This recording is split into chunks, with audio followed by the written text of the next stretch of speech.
Doctor Caro, bueno, buenas noches, ¿qué tal? Jaime, ¿cómo le va? Bueno, hoy día el presidente del Consejo de Ministros ha anunciado dos medidas, un apoyo a la Fiscalía y a la Procuraduría, todo el apoyo económico que requieran para investigar este caso, y también además ha anunciado otra medida que ya no recuerdo exactamente, que las empresas condenadas, en fin, que han estado vinculadas a actos de corrupción no podrán contratar con el Estado. En este caso específicamente Odebrecht, de hecho, ya no podrá contratar nunca más con el Estado, bueno, efectivamente. A su juicio, digamos, ese tipo de medidas está bien. ¿Qué es lo que hay que hacer? ¿Qué más se necesita hacer en todo este asunto? Claro, esta última medida, que es la de impedir, digamos, que este tipo de empresas puedan participar nuevamente de contrataciones públicas, es el equivalente a la muerte civil, pero para la empresa. Ya. Y en ese contexto hay dos cosas importantes que están en agenda del gobierno. Hay que recordar que la delegación de facultades, que vence en los próximos días, incorpora la posibilidad que el Poder Ejecutivo apruebe la responsabilidad penal de la empresa por actos de corrupción. Hoy en día tenemos la ley 30.424, pero solamente aplicable para hechos de corrupción transnacional.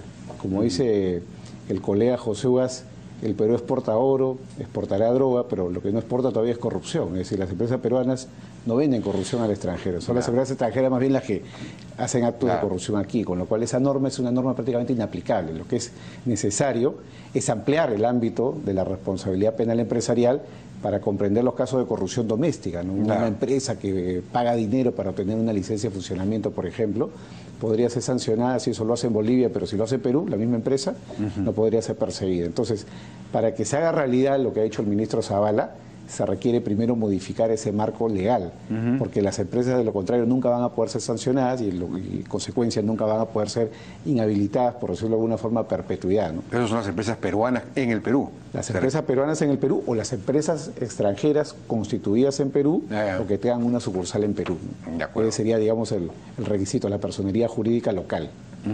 Y lo segundo que hay que hacer es, evidentemente, modificar la regulación en materia de contratación pública, porque hoy en día la inhabilitación es solamente para los condenados por delitos graves, dolosos, según establece la ley de contratación del Estado, pero esto está pensado solamente para personas naturales, con lo cual hay que ampliar también en ese contexto la regulación para poder incorporar también a las empresas o personas jurídicas que estén vinculadas a estas personas naturales que pueden ser objeto de condena.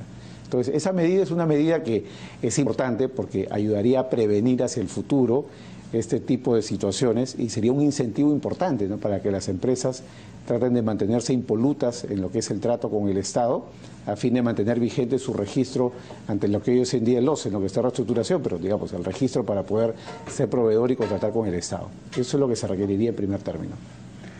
Y el Ministerio Público, la Fiscalía, digamos, ¿tiene la posibilidad de avanzar más rápidamente en la identificación de las personas que recibieron los sobornos?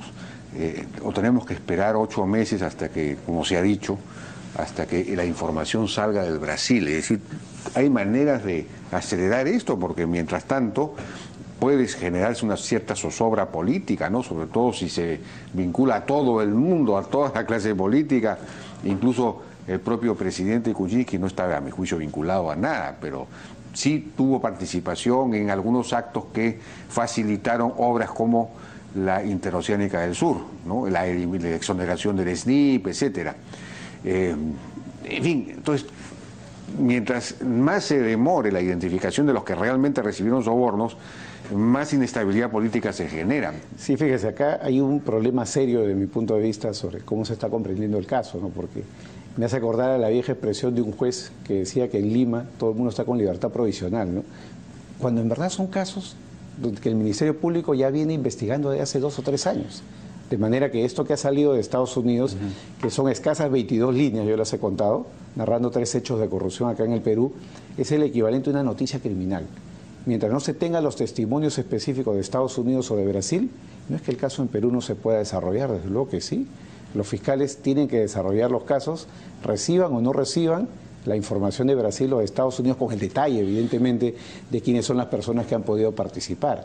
En esa medida, Yo creo y confío en que el Ministerio Público está realizando ya una labor evidentemente silenciosa, que es lo que toca hacer para efecto de no levantar sospechas, que la prueba no desaparezca, que las personas no se escapen del país, que no desaparezcan, digamos, los registros que correspondan. Entonces ya tiene que haber avanzado en el proceso de identificación de quiénes son las posibles personas y cuál es el círculo, digamos, de posibles imputados. Y yo creo que en su momento el Ministerio Público tiene que hacer un anuncio público para que cese, digamos, esta situación de sospecha o de provisionalidad donde tres gobernantes y todos sus ministros prácticamente están viviendo bajo sospecha. De acuerdo.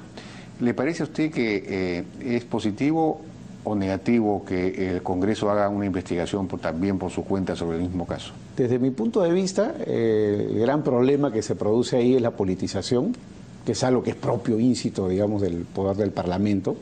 Segundo lugar, la Constitución establece que el Parlamento, digamos, el Congreso tiene una posibilidad de fiscalización.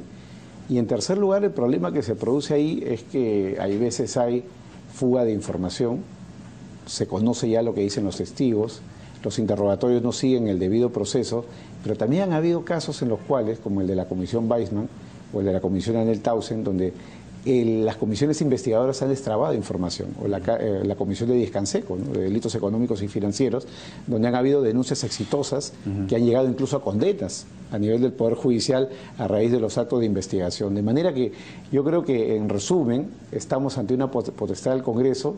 No creo que el Congreso en la práctica vaya a renunciar a ello, ya lo han anunciado, todos los parlamentarios nos van a perder la fiesta, pero por otro lado creo que está presente la necesidad de que se adquiere una cierta madurez política en el sentido de no perjudicar las investigaciones, ventilando la prueba o haciendo esto un circo. El problema es ese, ¿no?, que se terminan ventilando las pruebas porque, claro, le piden a la Fiscalía las pruebas, las consiguen y las sueltan después a la prensa. Exactamente, ¿no? Entonces, pero a veces pasa en verdad que en efecto estos señores, a través de sus comisiones investigadoras, viajan y abren puertas. Así pasó en Suiza para el descubrimiento de las cuentas de Montesinos en el año 2001, ¿no? Entonces, si viajan a Brasil, de pronto la policía de Brasil, lo que no le entregaba a la Fiscalía, se la puede entregar a los congresistas, y puede suceder, porque en la práctica estas cosas se manejan como suele ser acá en nuestra cultura latinoamericana, el face to face, el cara a cara, ¿no?, sobre la mesa, ¿no? Y es algo en lo cual los congresistas podrían aportar si es que manejan esto con la madurez política que corresponde.